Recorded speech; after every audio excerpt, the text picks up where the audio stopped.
In this video, we're going to discuss about the difference between a balanced signal versus unbalanced signal, or rather a balanced cable versus unbalanced cable. Typically in class, we actually discuss that balanced cable, you can actually run long distance, whereas for unbalanced cable, you can only do short distance. Try not to go beyond 5 to 7 meter long.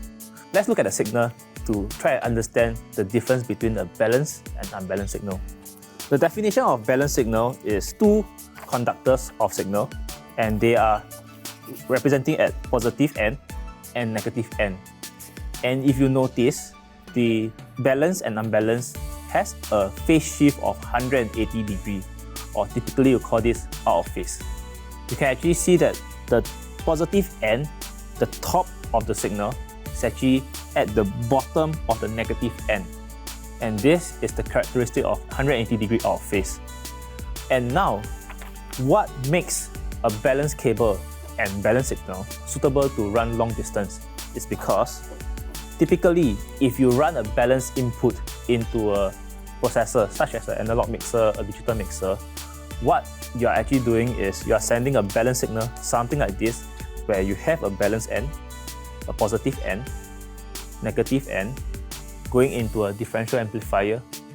What happens here is, if you have signal going into the amplifier here, you realize that for a positive end, if my voltage is here, for example, let's say 1 volt over here, and the bottom can be -1 volt, you realize that for an audio signal, when it reaches the amplifier, what happened here is actually 1 minus -1, and you will get 2 volt over here, 2 volt.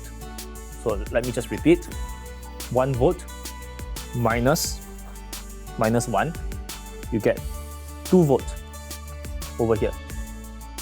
Now, assuming or imagine that a balanced cable, along the way when you're running from maybe the stage to the console, there are some kind of noise. It can be a wireless noise, it can be some electric noise, okay? And the noise can be denoted by the squiggly line over here, okay?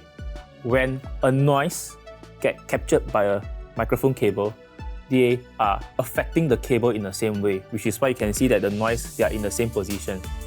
But now, this time round, if you look at this, the noise at the positive end is a positive signal, but the noise at the negative end is still a positive signal. So in this case, a positive noise minus a positive noise again, what do you get? 0 noise. And this is why balanced cable or balanced signal is really suitable to run long distance as compared to unbalanced cable, because unbalanced signal or unbalanced cable, they only have one side, which is this. So there's nothing to compare to, henceforth, there's nothing for you to filter out because no reference. In this demonstration, we are observing a balanced signal on the oscilloscope over here. And the setup is like this, where the positive signal is going into the positive end of a differential amplifier. The negative signal is now going into the negative end of the differential amplifier. So if you look at the screen, we realize that the yellow color waveform here, that is the positive signal, whereas the blue color waveform over here, that is the negative signal. So what can we observe? Again, we can see that the waveform between the yellow and the blue signal, they are out of phase. In this case, 180 degree out of phase. Now, let's observe. For example, if you send a balanced cable and halfway through the transmission line, there's some noise, which is the squiggly line over here. What happened to the noise if it got captured by the microphone cable? So in this case, the red color signal that you see over here, this is the noise. Why is it so low?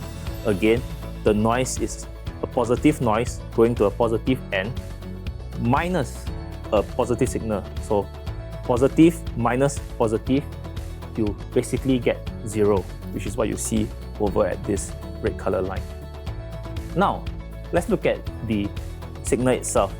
What comes out from the amplifier, which is over at this side of the signal chain.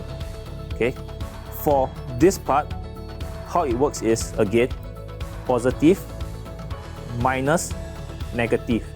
So in this case, 1 volt minus 1 volt, you will get 2 volt. Let's verify whether our theory is correct. I'm going to change this to the signal mode over here, and we're going to rescale this to the correct scale over here.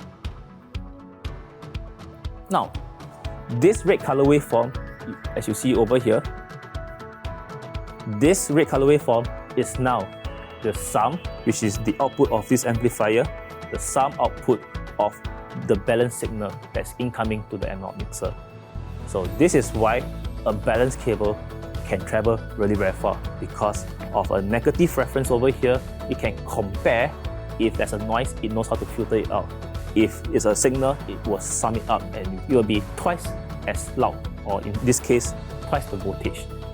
So again, the yellow waveform is the positive end, the blue waveform is the negative end, and the red color waveform is the sum total.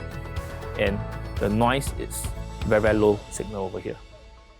To end off, let's discuss some scenarios between balanced and unbalanced signal and cables. So we have a table over here where we compare the various scenarios. So we have 4 scenarios where if we use an unbalanced cable and we send an unbalanced signal, we will expect to get an unbalanced output. If we use an unbalanced cable, we send a balanced signal, we will still get an unbalanced output. Now, if we use a balanced cable, but we send an unbalanced signal, this time round, again, we will still get an unbalanced output. The one and only time where you will get a balanced output, which is over here, is when you use a balanced signal and a balanced cable. Then you will get a balanced output. So I think it's very easy for us to remember. As long as you get balanced cable, balanced signal, you'll get balanced output. Every other scenario is all unbalanced. So I hope you learn this and see you soon in class.